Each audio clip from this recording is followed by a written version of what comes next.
Nakita ko ang video niyang ito. Alam niyo po ba, ito po ay parang kung siya ay nawala ng 28, parang 22 po ito or 23 na meron siyang sore eyes na pina-check up pa po namin na talagang hindi mo inaasahan na may mangyayari sa kanyang ganyan.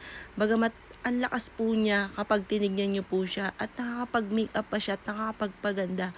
'Di ba sa totoo lang kung talagang tayo po'y masama ang pakiramdam at talaga namang tayo may trangkaso, wala tayong gana nga minsan pang mag-toothbrush, ano pa kung mag-makeup, 'di ba mga bossy?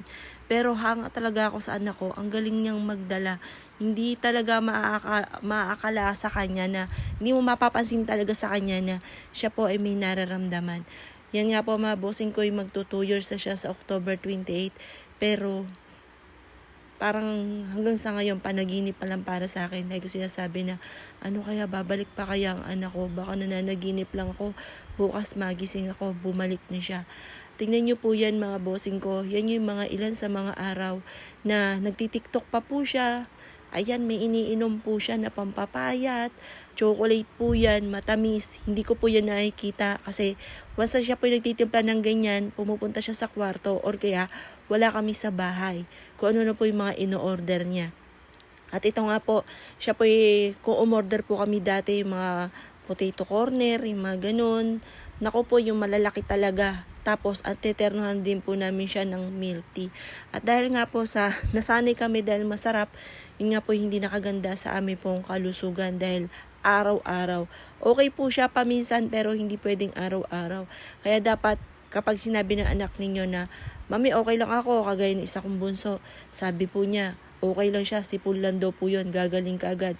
Naku, hindi na ako naniniwala kasi naging lesson na sa aking anak. Hindi pwede sabihin natin yung lagi lang natin tatanungin sa kanila, anak, okay ka lang ba? Lagi sagot nila, okay lang, wala yon, sipon lang, wala yon. Kumbaga, ano lang daw po, parang magkakasipon lang siya or kaya malapit na daw po magkadalaw. Yung mga ganun lang, kaya daw masama pakaramdam. Ngayon, lesson sa akin, pagka 2 days kahit sipon at ubo, magpa-check up na. Hindi pwede yung wala lang, gagaling din to, hindi pwede yung mga ganun. At maging maingat din po tayo sa ating kinakain. Hindi pwedeng, oo masarap, pero ano naman sa huli. Dahil madalas po yan ay nasa huli ang pagsisisi. Kasi sa amin mga bossing ko, nagkaroon kami ng pamumuhay dati na ni makain nga ay wala. At like ko sinasabi dati na kapag nagkaroon po kami, ay lahat ng gusto ng anak ko ay bibilin ko at ipapakain ko sa kanila. Parang makabawi man lang sa matagal naming talagang sabi kami sa lahat ng bagay, ultimo nga po sa mga pagkain.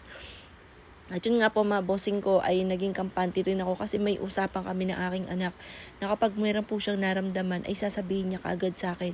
Umuoo lang po siya kasi yung anak ko naman bunso nagsabi po kaagad sa akin. Pero dahil ngayon po sabihin po niya sipon lang daw po, wala po yun, ay hindi na ako naniniwala. Kaya ganun din po gawin po ninyo. Kapag sinabi nila na wala yon, gagaling din kaagad, huwag ka maniwala kasi hindi mo naman alam ang maaaring maganap. Huwag tayong pakampante.